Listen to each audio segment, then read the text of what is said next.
Hey, it's Loser. Today's story is about missing children that were later found at impossible places and very far away distances. Missing 411 are strange disappearances that David Pualides, an ex-policeman, has researched and thoroughly mentioned in his books as well as his YouTube channel. And David is an amazing writer that has extensive research on these topics. If you're interested, do go check it out. But before we get in, if you do enjoy creepy and eerie stories told face to face, then this is the right place. Make sure you leave a like and subscribe.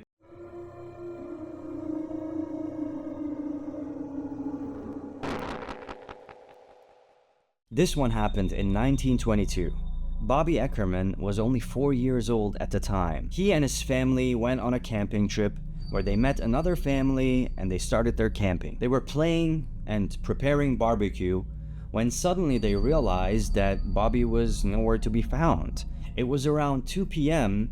that they noticed Bobby was gone. They checked everywhere. They checked the tents. They went to the cars to look, maybe he had returned to the cars. They looked around the bushes and the trees. They walked around in groups, yelling out Bobby's name all the time while they're searching for him. But they were not able to find any trace of him, not clothing, not a single sign that Bobby was around. This search continued for a few hours, and before it was nighttime, one of the family members decided he was gonna go back to his hometown and notify the officials and come back with a search committee.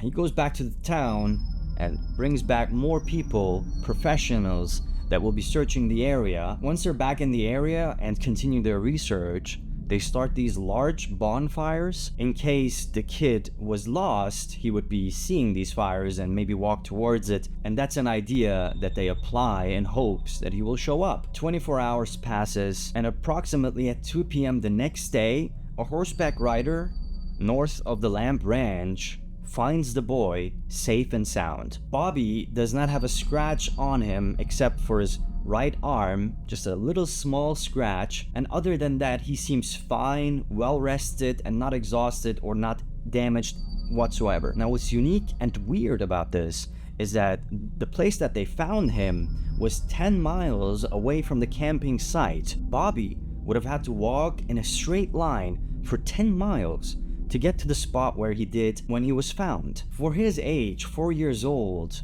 walking in a straight line, let alone in the bushes and in the trees, and it was a very rough path, not something that people would be able to survive easily and with no issues or scratch marks on them. And when you think about children, they're very easily distracted by all sorts of things. Even a small noise of an animal could grab their attention and they would start walking towards that area. Walking in a straight line for 10 miles was quite odd, but it doesn't end there. When Bobby was found, his mother suggested he take a nap because he'd be very tired from walking all night, but Bobby was not interested. He said that he slept under a big tree all night long, which meant he had much less than 24 hours to travel those 10 miles. They asked the kid about the bonfires, and Bobby answered that he did see fires and that people were burning bushes, but he just wasn't interested in them and he didn't want to walk towards them for some reason. When Bobby was taken back to the hospital, he turned out in perfect health, no hunger, no thirst. He was inexplicably all right. In 1950, Gary McCarthy went on a family trip to Oracle, Arizona with his family. He was given a BB gun by his father, and his father had a rifle. They went out hunting, hung out for a little while. They didn't find any animals to take down, so they went back to the camp, except the father was going to continue searching. Now, Gary was very close to the camp, and he went back to his mother and told her that he was going to play around a little bit. His mother warned him and said, "Don't go anywhere now. Dinner is almost ready." Gary, though, had his BB gun, and he wanted to shoot at trees and other little insects. He wanted to hang out a little bit longer. But then, Gary heard his father's voice calling for him, so he decided to go back to his father and wandered off. But there was no dad. His dad was much further away from that area, so he couldn't have called him. Suddenly, Gary was missing. Now, Gary's parents searched the area thoroughly for 2 hours before they decided to go back to the county and contact the sheriff to ask for backup. Now, the sheriff sent out a group of people to search for Gary, and also requested bloodhounds be released. He also ordered 6 airplanes to fly in the sky looking for the child. The following day though, the temperatures have gotten so high, around 100 degrees, which would be 35 to 40 Celsius degrees, that they had to call off the bloodhounds because it was too dangerous for their health. One of the planes, during the search and rescue, hit a downdraft and crashed near the Oracle Inn Junction. Both of the pilots were fine, one of them 35, the other 26, and walked away with cuts and bruises. The search continued. The area of the disappearance is hot and dry. There are trees around, but not that many. Now, after what seemed to be 24 to 36 hours, Gary was found sitting under a big tree on Owlhead Mountain. He was found by Deputy Sheriff Rhett Kinsey. When they found him, he seemed to be in perfect condition except for his thirst. When the rescuers arrived, he told all of them that he was very thirsty. They immediately gave him water. What's odd is that the boy, Gary, had traveled almost over 35 miles, which would be somewhere between 50 to 60 kilometers. Much longer than an entire marathon, in less than 24 to 36 hours, in the desert under a sun without water. Now, Gary confirmed that he had slept through the night. He just crawled under a tree and slept until it was back daylight. He didn't want to walk in the dark. When they asked him how long he believed he was missing, he answered at least 2 to 3 days. And when they asked him how he was able to walk without water, he said that there was a man that wanted to give him water. He was offered water by this man. It's odd because when he was taken to the hospital, everything was fine except for his feet that had blisters on them. Even though he was thirsty when they found him, there was no signs of dehydration whatsoever. The hospital checks turned out to be perfectly normal. Who was that man that wanted to give Gary water? And how was Gary able to travel such a great distance in such tough conditions where even bloodhounds would have to be taken back and retreated? Another small detail is that Gary had a small puppy with him, which he says he had to let go because he was getting tired, and the dog apparently did not follow Gary and is still to this day lost and was never really found. Another great distance traveled could be considered during a sleepwalk, which defies explanation even further. Now, Danville, Illinois sits at the Indiana border with the Wabash River going through the center of the community. Danville has also a Lake Vermilion on its northwest border. This is an important detail for later on. On 1987, Dorothy Dixon puts her 7 children to sleep and goes to bed herself. At 2:45 a.m., she gets a call that would bring her world upside down. It was the police in Peru, and they asked Dorothy if she knew where her son was, and she said that he was sleeping. She went to check, but Michael wasn't in his bed, and the police on the phone said that they found the child walking on a railroad track in Peru, Indiana. This was 100 miles away from his home. Michael, the 11-year-old, doesn't remember anything of his trip. He doesn't remember getting up or walking or anything at all. He had only a t-shirt and shorts on him, no shoes, no socks, not even a coat. And in Peru, it would get really cold at night. From his home to arrive to the railroad tracks, you have to travel or walk through the creek. And for him to walk through the creek would almost be seemingly impossible. He would get dirty all over himself, he would get wet, but none of such things was observed on the child. He was totally dry, clean. What's really baffling about this is that it had only been 4 hours and 45 minutes for Michael to travel from his home to the area that he was walking. Now, the police suspected he entered one of the rail cars and basically made a trip for 100 miles that way, but it would have been very difficult for him to get out of his bed, walk across a creek without getting mud or dirt on him, get into a car, and then travel that much distance and then get back out from the car and then start walking at a certain distance. And when he was found, he doesn't remember any of it, so he was sleepwalking the entire time, apparently. Another inexplicable distance traveled in a very short time in what seems to be an impossible manner. We go back to 1950, where 2-year-old Diane Cox was gonna go picnicking with her family and her uncle's family in Lowlands. Now, Lowlands is an area approximately 8 miles away north from Butte, Montana. It's a very watery area where you can also do fishing, camping. It was a beautiful day. They played games with their siblings, they went fishing, and then at 5 p.m. they started to cook dinner with the fish that they found. Dinner was nice and calm, and once dinner was finished, they started cleaning the dishes. That's when Diane's mother realized that she'd seen Diane walk towards the family car with her pillow in her hand, but then she hadn't really seen her again. She asked everyone around her to look for Diane, but around the camp, Diane was not to be found. She suddenly just disappeared. Once it was obvious that Diane wasn't around anymore, they started researching the area further along, and they started calling out Diane's name. When this was also not enough, they called the sheriff, and immediately a really big team of search and rescuers arrived to the scene and started looking for the 2-year-old. Now, the area had low elevation mountains and creeks,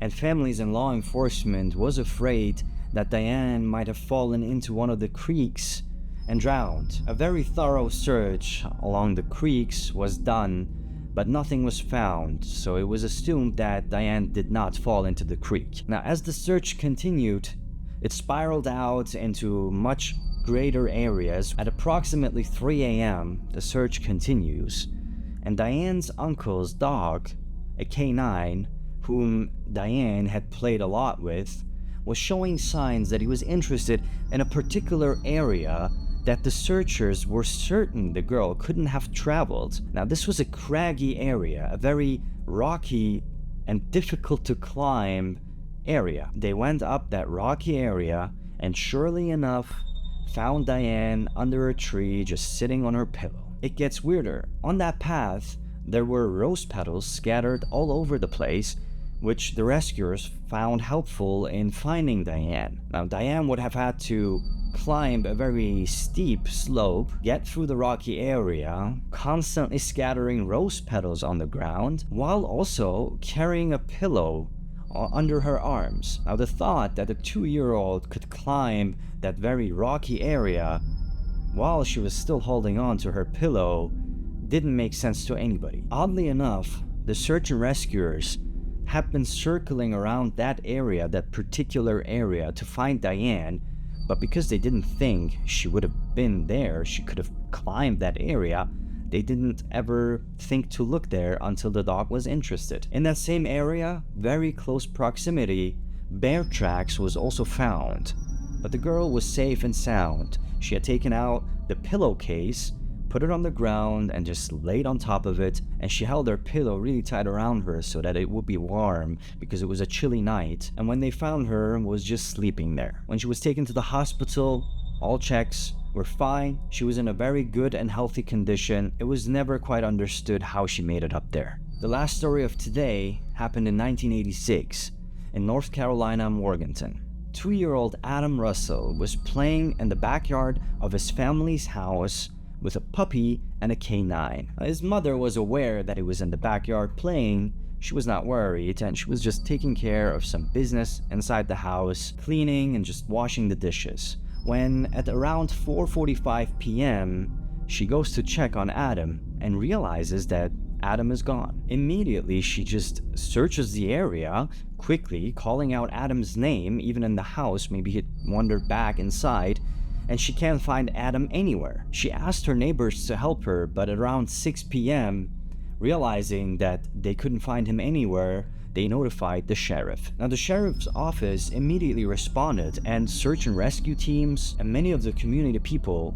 came to help in the search of Adam, the 2-year-old. Now, during the first night Adam was missing, the temperature had dropped almost below 30 degrees Fahrenheit, which would be like -1 degree Celsius. There were hundreds of people searching for Adam as well as canines, but nothing could be found. Later on, they even got support from a National Guard helicopter that would be flying in the air in the area looking for the boy. It was getting close to the 24-hour mark, and the searchers and rescuers, they were getting nervous because the child was with no food for 24 hours, and the cold it might have affected him in a very bad way. But just before it was 24 hours, at around 3:30 p.m. the next day, Adam was found 2.5 miles away from his home. It was near the top of a mountain 1.5 miles behind his parents' house. For Adam to get there, he would have had to climb 500 feet upwards through creeks and laurel thickets. When they found Adam, one of his shoes was missing,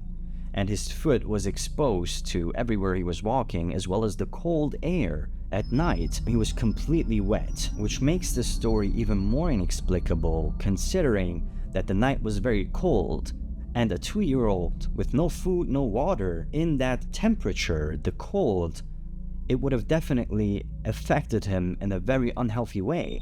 Adam was taken to the hospital after he was found, and he met perfect conditions. He was totally healthy, and he was released immediately. How or why he went up there instead of just walking in the same area or lower ground was never really answered or explained by anyone. It's not known why he chose to climb up that much high or through the creeks and through the thickets. Now, Detective Stepp admitted that they found the boy thanks to 2 tracking dogs that later on were interested in the area where the boy was hiding. Adam's dogs, the puppy and the canine, however, were never found. What do you think of these stories where children of very young age, ranging from 2 to 4 years old, are able to travel such great distances in inexplicable ways or conditions, whether it be heat or super cold or cold when you're wet, under the sun, in basically a desert where even us adults will have difficulty walking? How can these children walk in these places? What do you think happened here? What do you think is going on here? And how did you find these stories? Please do let me know in the comments below. If you did enjoy the video, make sure you leave a like and maybe subscribe to be notified later on. We're coming to the end of it, where there is a really creepy and scary ukulele song. Make sure you enjoy it before you leave. And until then, stay safe and stay eerie.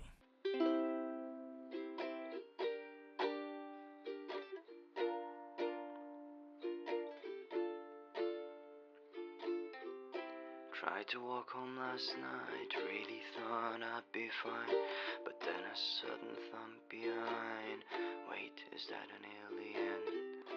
What was that sound I heard? Jane, please stop fooling around. What do you mean wash the dishes? Do you realize what time it is? I'm getting the creeps again. Look at these goosebumps on my skin.